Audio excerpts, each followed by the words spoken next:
Hello students, today I am going to explain the poem A Photograph written by Shelley Tolson.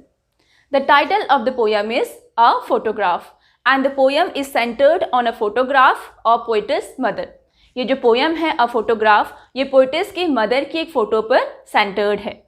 The poet looks at the photograph of her mother which was taken when she was 12 years or so and she was enjoying her holiday at a sea beach with her two cousins Betty and Dolly. Poet जो है अपनी mother की एक photo को देख रही हैं जिसमें उनकी माँ अपनी दो कजन्स बैटी और डॉली के साथ में अपना एक हॉलीडे एक सी बीच पर एंजॉय कर रही हैं. When the poetess looks at the photograph of her mother, she feels that the human life is short-lived.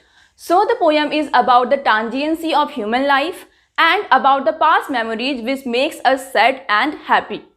And along with it, it talks about the inevitability of death.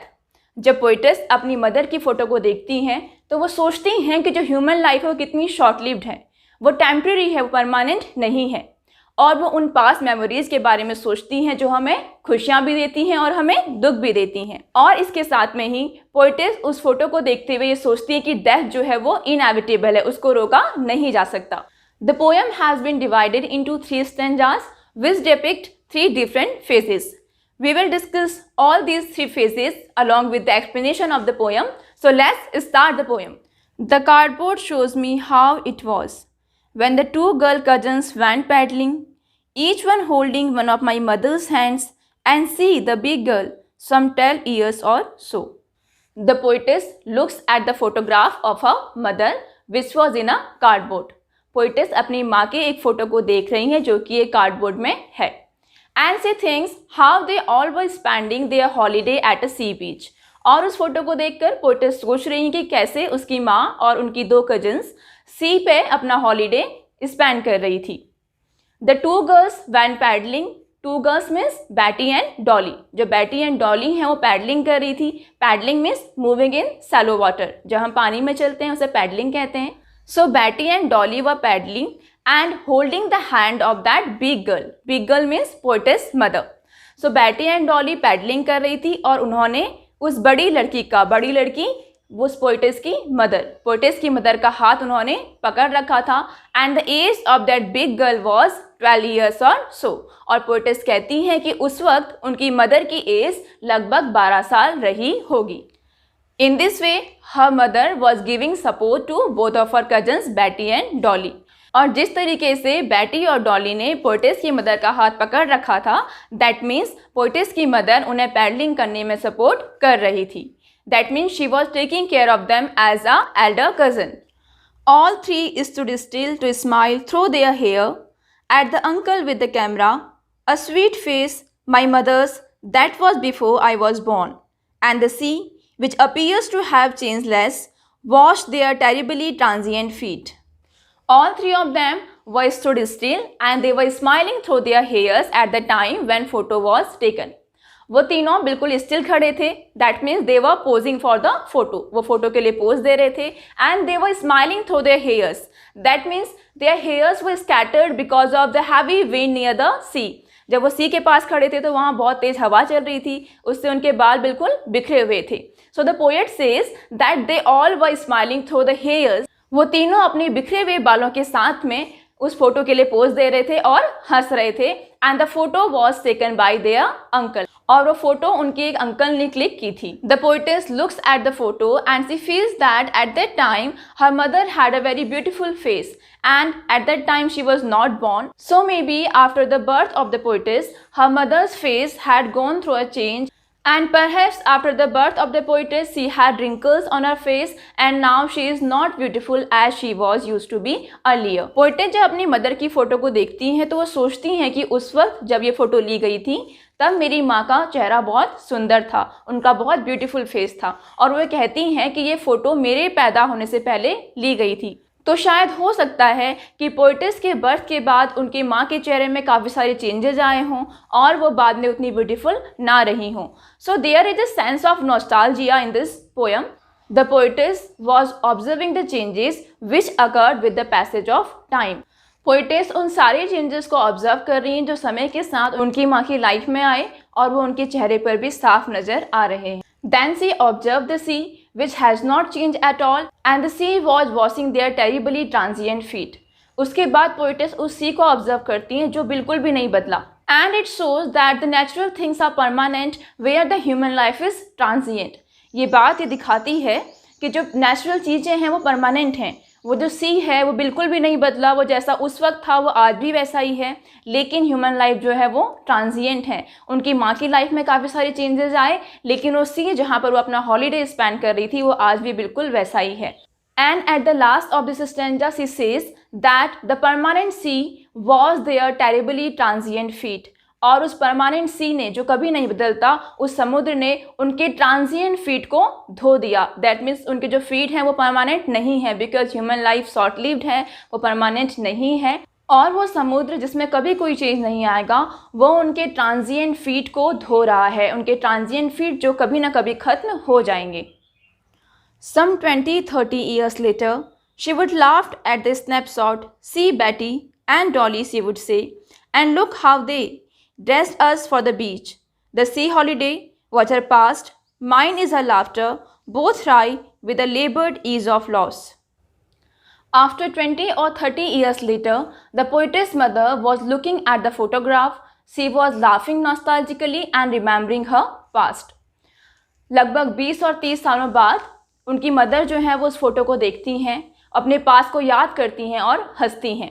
The first stanza of the poem was depicting the childhood of the poetess mother and now she has grown older and she was laughing at her own photograph. First phase में हमने देखा कि poetess की mother सी बीच पर अपना holiday spend कर रही थी और वो फेज उनके चाइल्डहुड को डिपिक्ट कर रहा था।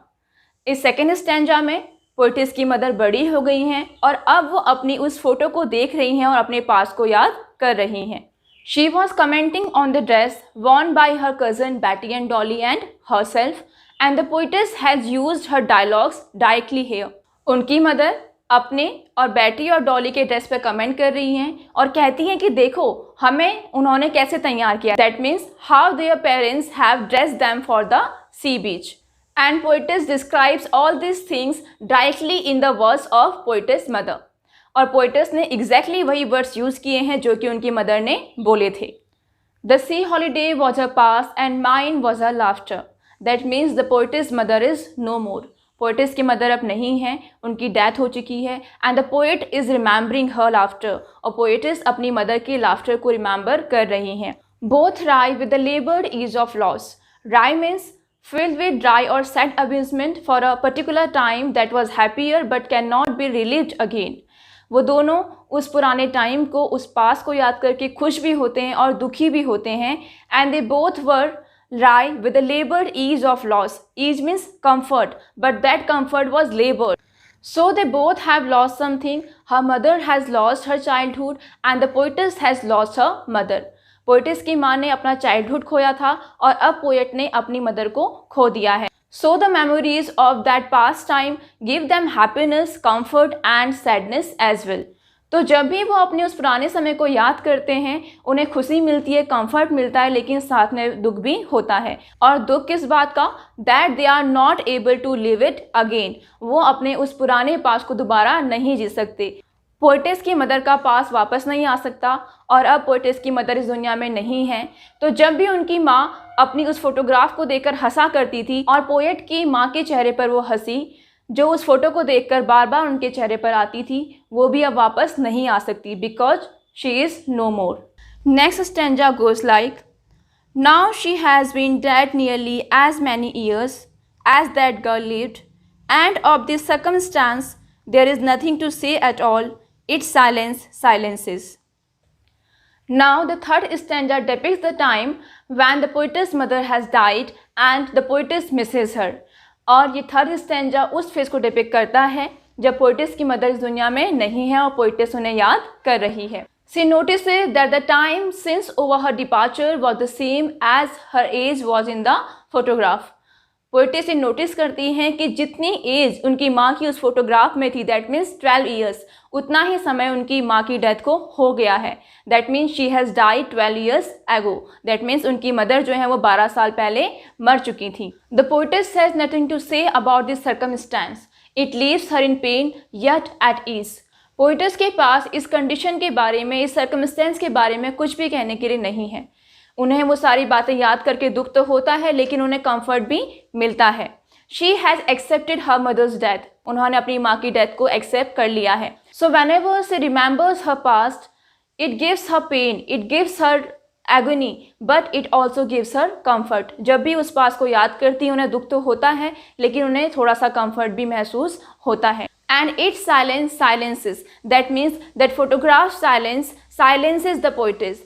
जो उस फोटोग्राफ की चुप्पी है वो पोएटेस को भी शांत करा देती है। Now when she looks at the photo, her mother is not there to laugh at her photo and there is no sound of her laughter. जब भी अब पोएटेस उस फोटो को देखती हैं तो उन्हें याद आता है कि पहले मेरी माँ इस फोटो को देखकर हंसा करती थी और वहाँ पर उनके हंसने की आवाज़ आया करती थी, लेकिन अब ऐसा नहीं है। शी इज़ ऑल अलोन, वो बिल्कुल अलग हैं। And her mother is no more with her, और अब उनकी माँ उनके साथ नहीं है टू रिमेंबर हर पास्ट, अपने पास्ट को याद करने के लिए। So we have completed all the 3 stanzas of the poem and we came to know that the human life is transient where nature is perennial, it is long lasting। हमने ये देखा कि जो नेचुरल ऑब्जेक्ट्स हैं वो perennial हैं, वो हमेशा वैसे ही रहते हैं, परमानेंट हैं, जबकि ह्यूमन लाइफ शॉर्ट लिव्ड है और टेम्परेरी है, उसे एक न एक दिन ख़त्म हो ही जाना है। The person who has taken birth on this earth, he has to die one day. जिस भी इंसान ने इस धरती पर जन्म लिया है उसे एक न एक दिन मरना ही होता है। And the death is inevitable, और मृत्यु को रोका नहीं जा सकता। Now let's have a look on the poetic devices of the poem. The first poetic device is allusion. Indirect reference to any place, any person or anything is called allusion. So here in this poem, the poet has used the image of cardboard, and the cardboard's lack of durability hints at the temporariness of human life. जो cardboard की टेम्परेरीनेस है, cardboard हमें पता है कि वो हमेशा नहीं रहना है, वो एक दिन खराब हो जाएगा, तो उससे ह्यूमन लाइफ की टेम्परेरीनेस को शो किया गया है। The next poetic device is transferred epithet. When the quality of a noun is transferred to another noun, there it is transfer epithet. As in this poem, the word terribly transient feat is an example of transferred epithet because the quality of life or being transient has been transferred to the feat. जो life की quality है transient होने की, वो feet में transfer कर दी गई है। The next figure of speech is alliteration. There are many examples of alliteration in this poem as stood still, terribly transient and silence silences. Next figure of speech is oxymoron. Oxymoron is when we use 2 opposite words together. So here in this poem, labored ease of loss is an example of oxymoron because labored and ease both are opposite words. Next figure of speech is personification. When we personify anything, it is personification. So here in the last line of the poem, silence silences has been written by the poetess, so silence has been personified. That's all about this poem. Stay happy, stay healthy and keep learning. Thank you.